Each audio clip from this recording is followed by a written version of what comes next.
Você sabia que tem gente que está agora, nesse exato momento, com a coluna travada, sem conseguir calçar o próprio sapato, sem conseguir dormir direito por causa da dor, mas chega na perícia do INSS e tem o benefício negado em menos de 5 minutos?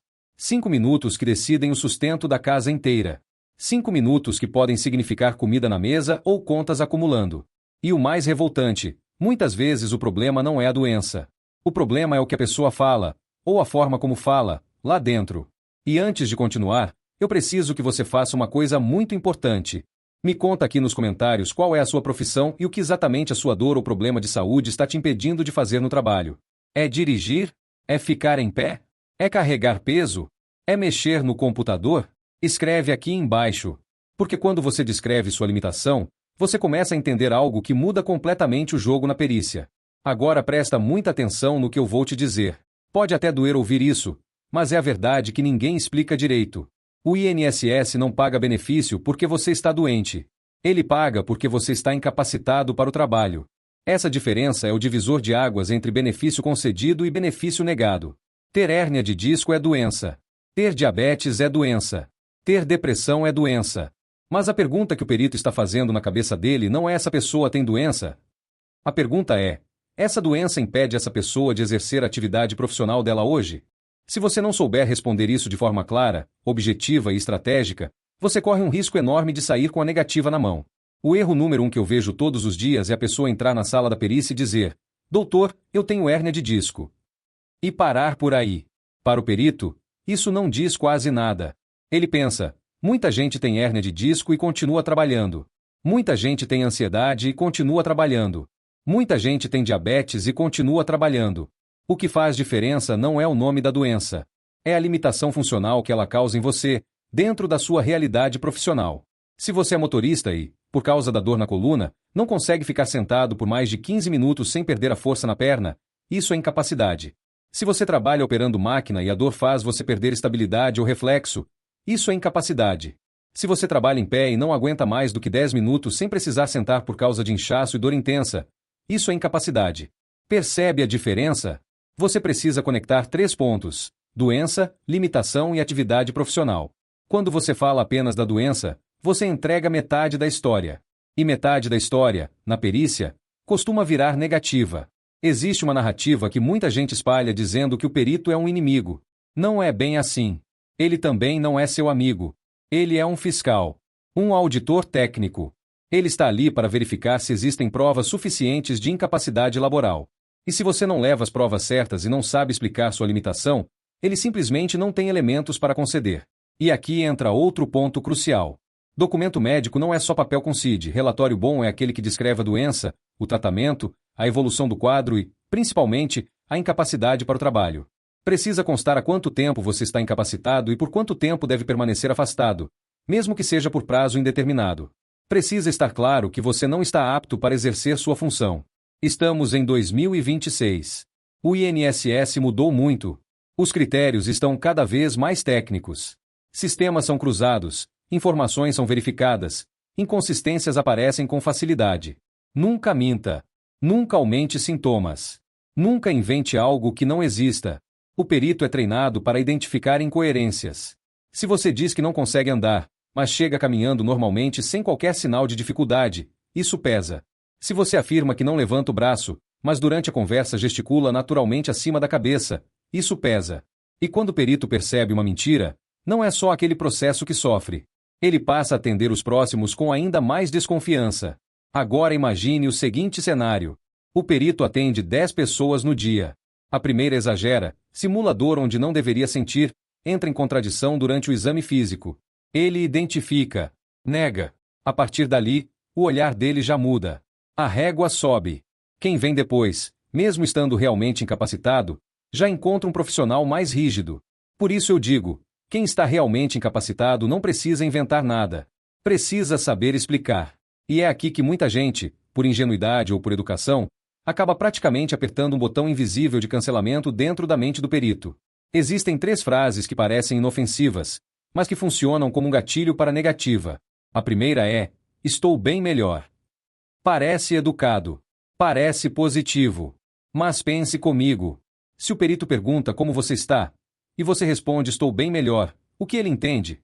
que você evoluiu, que houve melhora significativa. E melhora, na lógica pericial, pode significar recuperação da capacidade laboral. Você pode estar melhor em comparação com o pior momento da crise, mas ainda incapaz para trabalhar. Só que se você não explica isso, fica subentendido que já está apto. A segunda frase é: eu faço tudo em casa. Essa é clássica. A pessoa quer mostrar que não é preguiçosa, que não está acomodada. Só que ao dizer que limpa a casa, cozinha, lava roupa, resolve tudo normalmente, o perito pode entender que você tem resistência física e funcional para cumprir jornada de 8 horas diárias. O correto, se for verdade, é explicar as limitações. Eu faço o básico, com muitas pausas. Eu preciso sentar a cada 10 minutos. Eu não consigo carregar peso. Eu faço uma parte e preciso de ajuda. Isso é diferente de dizer que faz tudo normalmente. A terceira frase é: eu quero voltar a trabalhar logo. Eu sei. Ninguém quer depender de benefício. Ninguém gosta de ficar afastado. Mas quando você verbaliza isso sem contextualizar, pode parecer que já se sente pronto para retornar. E o perito pode interpretar que a incapacidade não é mais atual. Percebe como são detalhes? Não é sobre enganar. É sobre comunicar corretamente sua realidade. Passar na perícia hoje não é sorte. É preparo. É entender que o foco não está na sua doença isoladamente, mas na incapacidade para exercer sua atividade profissional de forma segura e contínua. Se você organizar seus documentos, se tiver relatório médico consistente, se souber explicar sua limitação conectando doença e trabalho, e se evitar essas frases que enfraquecem sua própria narrativa, você entra na sala com outra postura. Com mais segurança. Com clareza. Continuando, eu preciso aprofundar com você algo que quase ninguém tem coragem de explicar de forma direta. A perícia não é um momento emocional. Ela é técnica. E quando você entra naquela sala carregando apenas indignação, revolta ou desespero, mas não apresenta elementos objetivos, você corre um risco enorme de sair frustrado.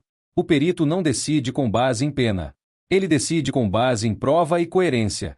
E aqui entra um ponto estratégico que muda completamente o resultado. Coerência é quando o que você fala combina com o que está nos documentos e com o que ele observa no exame físico. Se o seu relatório diz que você tem limitação para permanecer sentado por longos períodos, e você relata que sente dor intensa após 15 minutos sentado, e durante a perícia demonstra desconforto real ao permanecer na posição, existe coerência. Isso fortalece sua narrativa. Agora, se o documento diz uma coisa, você fala outra, e o comportamento demonstra algo diferente, cria-se uma quebra.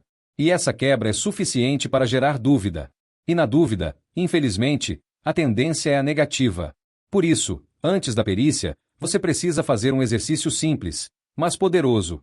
Pergunte a si mesmo: exatamente o que eu não consigo fazer no meu trabalho por causa da minha condição? Não é o que dói apenas.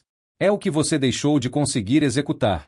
Se você é auxiliar de serviços gerais e não consegue mais agachar repetidamente. Se você é motorista e não suporta mais longas horas sentado. Se você trabalha em produção e perdeu força na mão dominante. Se você trabalha com atendimento ao público e, por causa de crise de ansiedade ou depressão grave, não consegue manter concentração ou estabilidade emocional. Isso precisa estar claro na sua mente antes de entrar na sala. Outra coisa que enfraquece muitos pedidos é a falta de atualização médica. Documento antigo demais passa a impressão de que o quadro não está sendo acompanhado. Sempre que possível, leve relatórios recentes, exames atualizados, receitas atuais. Mostre que há continuidade no tratamento. E atenção a um detalhe importante. Tratamento interrompido sem justificativa também pesa contra você. Se o perito pergunta se você está fazendo acompanhamento e você responde que parou há meses sem motivo claro, isso pode indicar desinteresse na própria recuperação. Se houve interrupção por falta de condição financeira ou dificuldade no SUS, explique. Seja claro. Existe também a postura dentro da sala. Não é sobre ser submisso, mas também não é sobre confronto. Responda exatamente o que for perguntado. Não invente histórias longas que não foram solicitadas. Seja objetivo. Direto. Claro. A perícia costuma ser rápida, e você precisa usar cada minuto de forma estratégica. Outro erro comum é tentar comover contando toda a trajetória de sofrimento desde a infância, quando o foco da análise é a incapacidade atual. Claro que histórico é relevante, mas o ponto central é: hoje, neste momento, você está apto ou inapto para exercer sua atividade profissional. Se você entende isso, metade do caminho já está resolvido. E agora eu quero que você grave uma frase na sua mente: doença não é sinônimo automático de benefício. Incapacidade comprovada é. Quando você muda essa chave mental, você para de repetir apenas nomes de diagnósticos e começa a descrever limitações funcionais. Você para de dizer eu tenho tal problema e começa a dizer por causa desse problema, eu não consigo fazer isso e isso no meu trabalho. Isso é linguagem técnica aplicada de forma simples. E se, mesmo fazendo tudo certo, o benefício for negado, entenda uma coisa: negativa não é sentença final. Muitas vezes é o início de uma nova etapa. Existe pedido de reconsideração, existe recurso administrativo, existe ação judicial quando necessário. O erro é desistir achando que acabou ali. Mas quanto mais preparado você estiver na primeira perícia, menores são as chances de precisar enfrentar etapas posteriores. Nós produzimos orientações práticas todos os dias justamente para que você não perca dinheiro e nem seus direitos por falta de informação. Informação correta muda resultado. Estratégia muda resultado. Preparação muda resultado. Então, se esse conteúdo abriu sua mente e fez você enxergar a perícia com outros olhos, se inscreva no canal agora. Porque aqui você aprende a agir com base nos seus direitos, sem juridiquês complicado, sem enrolação, de forma clara e aplicável. Ative as notificações para não perder os próximos vídeos, porque cada orientação pode ser exatamente o detalhe que estava faltando para você entrar na sala da perícia com segurança e sair com o benefício concedido. E não esqueça, antes da sua perícia, revise suas limitações reais, organize seus documentos, evite as 3 frases que enfraquecem seu pedido e foque sempre na incapacidade para o trabalho. Quando você entende como funciona a lógica do INSS, você deixa de ser surpreendido por ela. Seu direito não pode depender de sorte. Ele depende de preparo.